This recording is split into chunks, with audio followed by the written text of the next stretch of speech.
Hi అండి, అందరికీ నమస్తే. నేను మీ సునీల్ మద్దాల. ఏంటంటే మనం చెప్పిన వాళ్ళకే మంత్రి పదవులండి, ఎలాంటి డౌట్ లేదు. మనం ఏది చెప్తే అది 100% జరుగుతుందని అన్న కానీ మ్యాక్సిమం 70% అయితే కనుక జరుగుతుంది. ఎందుకంటే మనం ఎవరైతే ఏ పార్టీ అయితే అధికారంలోకి వస్తుందన్నామో ఆ పార్టీ అధికారంలోకి వచ్చింది. ఎవరైతే నెగ్గుతారన్నామో వాళ్ళు నెగ్గారు. ఎవరైతే ఓడిపోతారో ప్రముఖ నేతలు అన్నారో వాళ్ళందరూ ఓడిపోయారు. కాబట్టి మన అంచనాలన్నీ ఎప్పుడు తలకిందులు కాలేదు. మన అంచనాలు ఎప్పుడు కూడా పక్కాగా జరుగుతూ వచ్చాయి. కాబట్టి ఇప్పుడు మనం ఇంకో మాట చెప్పబోతున్నాం, 1 స్టెప్ ముందుకు అడిగేసి. ఏంటంటే కొత్త ప్రభుత్వం ఏర్పడబోతుంది. ఈ కొత్త ప్రభుత్వంలో మనం చెప్పే వాళ్ళకే మంత్రి పదవులు ఇవ్వబోతున్నారు.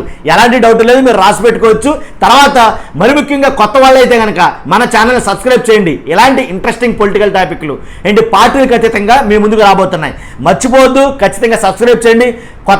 మరి ముఖ్యంగా నాకు మోటివేషన్గా ఉంటుంది, ఒక లైక్ చేయండి. మీ అమూల్యమైన అభిప్రాయాన్ని కామెంట్ రూపంలో వీడియో ఎండ్ వరకు చూసి మీ అభిప్రాయం తెలియజేయండి.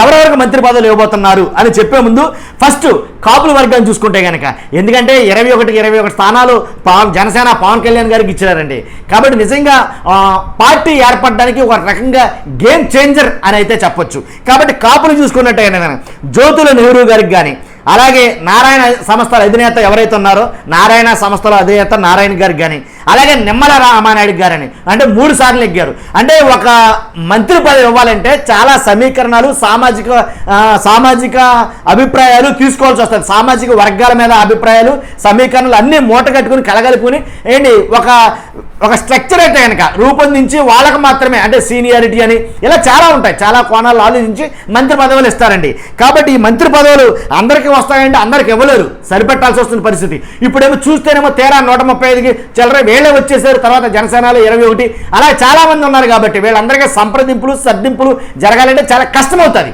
ఎలాంటి కష్టంలో కొంతమందికి అయితే కనుక మనం ఐడెంటిఫై చేయగలిగాం. అలాగే నేను చెప్తాను కదండి, జ్యోతుల నెహ్రూ గారు కానీ, నిమ్మల రామానాయుడు గారు కానీ, నారాయణ గారు కానీ కాపుల్లో, అలాగే జనసేనలు చూసుకుంటే కందులు దుర్గేష్ గారు కానీ, అలాగే పంతం నానాజీ గారు కానీ, అలాగే ఇంకా కన్నా లక్ష్మీనారాయణ ఇలా కొంతమంది అయితే ఉన్నారండి.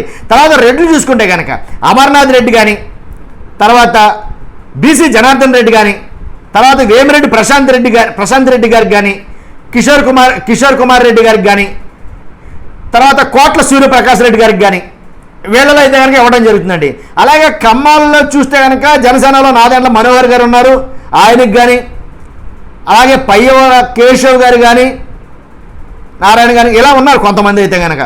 తర్వాత రఘురామకృష్ణ గారు రాజులు క్షత్రియులు రఘురామకృష్ణరాజు గారికి అయితే కనుక ఈసారి మళ్ళీ మంత్రి పదవి ఇస్తారేమో అని చాలామంది మాట్లాడుకుంటున్నారండి.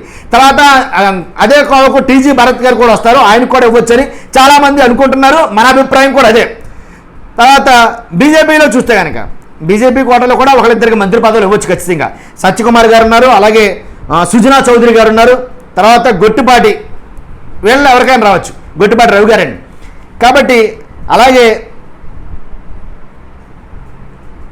మా అయితే జిల్లాకి 2, 3 తప్ప ఎక్కువైతే కనుక జిల్లాకి 1, 2 తప్ప ఎక్కువైతే రావండి ఈసారి.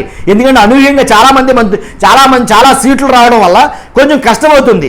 తర్వాత ఎస్సీలో చూసుకుంటే కనుక మరి ముఖ్యంగా డిబివి స్వామి ప్రకాశం జిల్లా ఆయనకు కానీ, లేదా పాయకారావుపేట వంగలపూడి అనితి గారు ఉన్నారు, ఆవిడకి కానీ, అలాగే డిబివి స్వామి గారు 3 సార్లు గెలిచారండి కొండేపి నుంచి. తర్వాత ఎస్టీలు కూడా ఉన్నారండి, సంజయ్ రాణి సాలూరు నుంచి.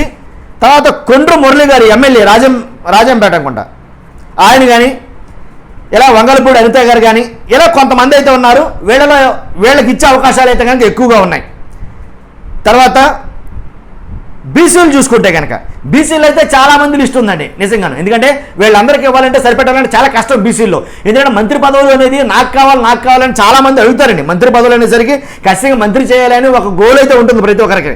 కాబట్టి ఎలా అంటే ఇంచుమించుగా 26 మంది ఉన్నారండి బాబులు, చాలామంది ఉన్నారు వీళ్ళలో. బీసీలో చూద్దాం ఒకసారి. బీసీలో అచ్చెన్నాయుడు గారు కానీ, అలాగే పుట్టా సుధాకర్ యాదవ్ గారు కానీ, పితాని సత్యనారాయణ గారు కానీ, సవితమ్మ గారికి కానీ, తర్వాత అనగాని సత్యప్రసాద్ గారికి కానీ, తర్వాత కొల్లు రవీంద్ర గారికి కానీ,